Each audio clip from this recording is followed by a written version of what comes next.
ГСП онлайн. Городские новости сейчас.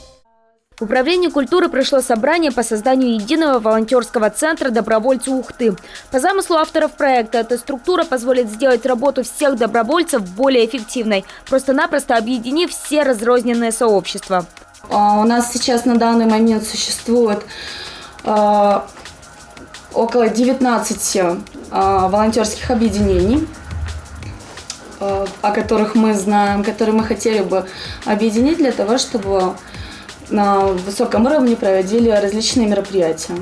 Казалось бы, в теории задумка неплохая, тем более, что в городе проводится масса крупных мероприятий, в которых волонтеры очень бы понадобились. Например, общегородской парад колясок. Только вот с нового учебного года большая часть школьников, а именно они обычно входят в такие объединения, будет задействована в другой организации, по сути, с такими же функциями. Вы знаете о том, что 70% наших школьников должны быть с нового учебного года вовлечены в российское движение школьников. Но авторы идеи утверждают, никого не хотят переманивать из своих организаций. Но все же, захотят ли волонтеры, давно работающие в среде собственных интересов, организовываться в одной структуре? Вопрос открытый. Тем более, что в сентябре на местах могут появиться штабы Республиканского волонтерского корпуса. Он также объединяет все подобные движения. Тем не менее, волонтеры Ухты уже планируют свое участие в фестивале «Лети, лети, лепесток» 30 мая.